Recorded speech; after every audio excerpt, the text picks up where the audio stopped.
Mumbai Ahmedabad highway पर भीषण सड़क हादसा हुआ है। कार और ट्रक की जोरदार टक्कर में 4 लोगों की मौत की खबर मिल रही है।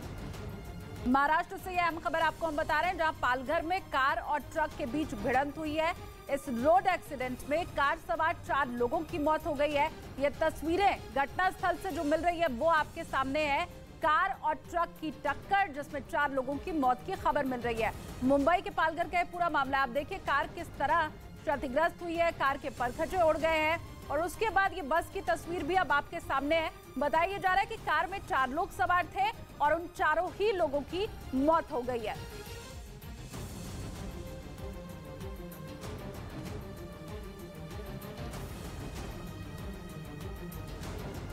बिहार के दानापुर में एक मालगाड़ी पटरी से उतर गई। खबर यह है कि इसमें कोई नुकसान नहीं हुआ है।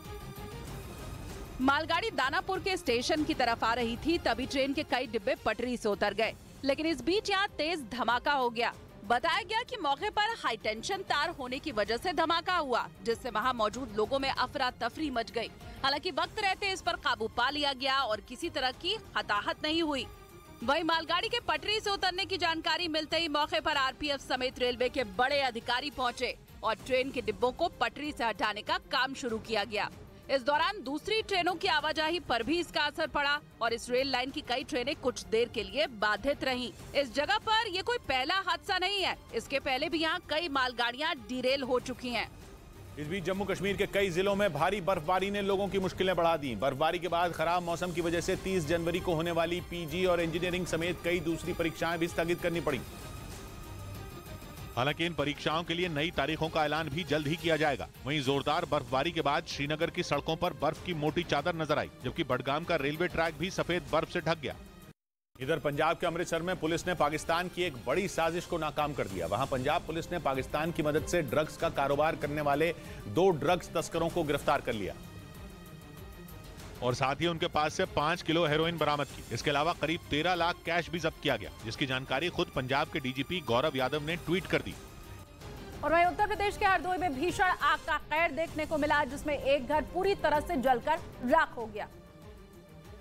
आग इतनी तेज थी कि इसकी लपटें दूर तक उठती नजर आईं। आसपास के लोग जब तक कुछ समझ पाते तब तक घर आग की चपेट में आ चुका था, जिसकी वजह से घर में रखा सामान और कैश जलकर राख हो गया। आनन फानन में लोग मौके पर पहुंचे और आग बुझाने की कोशिश में जुट गए, जिससे वक्त रहते आसपास के घरों को भीषण आग से बचा लिया गया। बताया गया कि पुरानी रंजिश की वजह से किसी ने घर को आग के हवाले कर दिया। एक बुजुर्ग महिला ने आरोप लगाया कि गांव के कुछ लोगों ने उसके घर में आग लगा दी, जिसके बाद महिला ने थाने में आरोपियों के खिलाफ शिकायत दर्ज करवाई और सख्त कार्रवाई की मांग की। वहीं इस मामले में फिलहाल पुलिस जांच कर रही है, लेकिन अब तक किसी आरोपी की गिरफ्तारी नहीं हो पाई है। इस बीच गुजरात के कच्छ में भूकंप के झटके महसूस किए गए, जिनकी तीव्रता रिक्टर स्केल पर 4.2 मापी गई। हालांकि गनीमत ये रही कि किसी को कोई नुकसान नहीं पहुंचा। भूकंप के झटके सुबह 6:38 पर महसूस किए गए, जिसका केंद्र कच्छ में दुधई गांव से 11 किलोमीटर उत्तर पूर्व में था। इधर बिहार के नवादा में साधु के वेश में घूम रहे मुस्लिम समुदाय के 6 लोगों की पिटाई कर दी गई। बताया गया कि ये सभी उत्तर प्रदेश के रहने वाले हैं जो ट्रेन से वहां पहुंचे, जिसकी जानकारी मिलते ही गांव के लोगों ने उन सभी को घेर लिया और फिर जमकर उनकी पिटाई कर दी। लोगों के गुस्से को देखते हुए मुस्लिम समुदाय के इन लोगों ने पुलिस की गाड़ी में जाकर अपनी जान बचाई। हालांकि वहां भी कुछ लोगों ने उन्हें पीटने की कोशिश की, लेकिन पुलिस के समझाने के बाद वो लोग शांत हो गए। गांव वालों का आरोप है कि पकड़े गए लोग साधु के वेश में घूमकर चोरी और लूट जैसी घटनाओं को अंजाम देने की फिराक में थे। उनके पास से धारदार हथियार मिलने की भी बात कही गई। बताया गया कि वो सभी यूपी के बदायूं और गोंडा जिले के हैं। उनके साथ कई और लोग भी वहां पहुंचे थे, जिसके बाद पुलिस उनके साथियों को भी पकड़ने में जुट गई। पश्चिम बंगाल के मालदा में दर्दनाक सड़क हादसा हो गया, जिसमें 2 लोगों की मौत हो गई, जबकि इस हादसे में 30 लोग गंभीर रूप से घायल हो गए। बस में करीब 50 लोग सवार थे। बताया गया कि बस में सवार लोग मुख्यमंत्री ममता बनर्जी के कार्यक्रम में शामिल होने जा रहे थे, लेकिन इस दौरान बस हादसे का शिकार हो गई। बस फरक्का से रायगंज की ओर जा रही थी, तभी अचानक संतुलन बिगड़ा और बस पलट गई। इसके बाद मौके पर चीख पुकार मच गई। आसपास मौजूद लोगों ने पुलिस को इस घटना की जानकारी दी। वहीं सूचना के बाद मौके पर पुलिस पहुंची और एम्बुलेंस की मदद से सभी घायल यात्रियों को मालदा मेडिकल कॉलेज में भर्ती कराया गया, जहां सभी की हालत स्थिर बताई जा रही है। वहीं इस मामले में अधिकारियों के मुताबिक शुरुआती जांच में बस के ड्राइवर की लापरवाही की बात सामने आ रही है।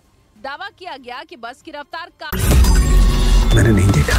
इस तरह का चीट, इस तरह का क्रिमिनल माइंड पूरे जेल स्टाफ को ब्राइब कर देगा। मैं सोच भी नहीं सकता था। गवर्नमेंट फंक्शनरी को इम्पर्सनेट करता था, आवाजें बदलता था। टारगेट भी बहुत पावरफुल, धनवान लोगों को करता है।